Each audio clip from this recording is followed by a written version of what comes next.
Sinners, a supernatural plus psychological horror story.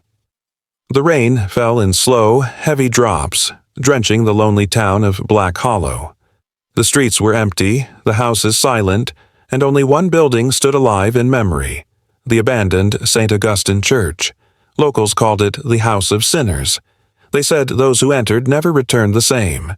They confessed sins they never committed, and when they left, they were no longer themselves.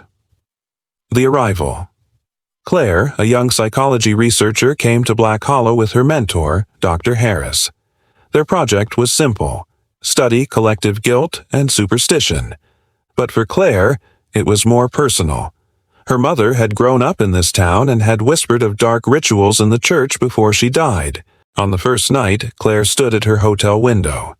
The rain tapped against the glass, carrying faint voices that didn't belong to the living. She could hear her name stretched in an eerie call. Claire. She shivered. The innkeeper, an old man with glassy eyes, gave her only one warning before she slept. Stay away from the church. That's where the sinners wait, and sinners don't forgive. Inside the church, curiosity drowned her fear. The next morning, Claire pushed open the rotting doors of St. Augustine. The smell of mildew, wet stone, and something far older filled the air. Broken pews lined the hall, and the altar was covered in blackened stains. On the altar sat a torn Bible. When Claire's fingers brushed its pages, visions crashed into her mind. Townspeople kneeling, screaming, confessing to things no human should ever admit. A priest loomed over them, forcing their words, feeding off their guilt. She stumbled back, gasping, but as she turned, a tall shadow flickered across the wall. No one was there. Dr. Harris changes. That night, Dr. Harris was different. His calm, scientific tone was gone. He scribbled symbols into his notebook, muttered prayers that made no sense, and stared at Claire as if he could see through her skin. "They want to hear you," he whispered. "They want your sins." Claire froze. How could he know the things she had hidden her whole life? The abortion she never told anyone about, the lies she spoke to her dying mother, the guilt she buried under years of silence. His eyes bled crimson tears as he begged, "Confess, before it's too late." The haunting. The next days blurred. Claire saw shadows in mirrors that wore her face but smiled differently. She heard her father's angry voice accusing her of failure. She saw a car accident replay again and again, the one she always believed was her fault. The town seemed to whisper every regret back to her, and each night the same chant, "Confess. Confess." On the third night, Dr. Harris vanished. His hotel room was empty, but words were scratched into the walls with blood. Confession is the only door. The priest's journal. Desperate, Claire returned to the church. Beneath the altar she found an old leather journal, the priest's final writings. "They are not my flock.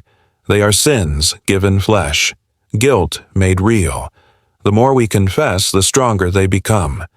I tried to starve them of words, but they live in silence too. They do not forgive. They only take." Before she could turn the page, the candles lit themselves.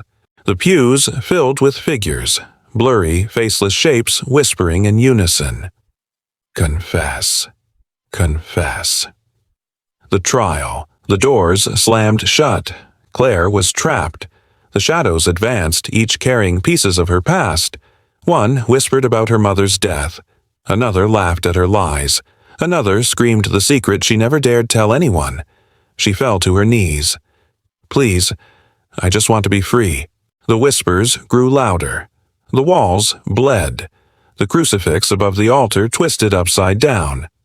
Confess, or join us. Claire realized the truth. Confession wasn't salvation. It was the trap. The more you confessed, the more the sinners fed. That was why the townsfolk vanished, devoured by their own guilt. Defiance. She stood, shaking, but her voice was steady. "No, you are not my judges. My sins are mine. They belong to me, not you." The shadows screamed. The church shook violently. Stained glass shattered, raining sharp fragments across the floor. The whispers turned to shrieks, clawing at her mind. She forced herself to the doors. They burst open, and she stumbled into the storm, leaving the sinners howling behind her. The aftermath. The next morning, Black Hollow was gone. No people. No inn. No streets. Just empty fields where the town should have been. Claire walked alone, clutching the priest's journal. When she opened it again, new words were scratched in blood-red ink. "You escaped the church, Claire, but you cannot escape yourself." The book slammed shut on its own. Claire froze. The train whistle sounded in the distance, her way back to the city. She boarded, relieved. But when the lights flickered inside the train car, her reflection in the window smiled back at her and whispered,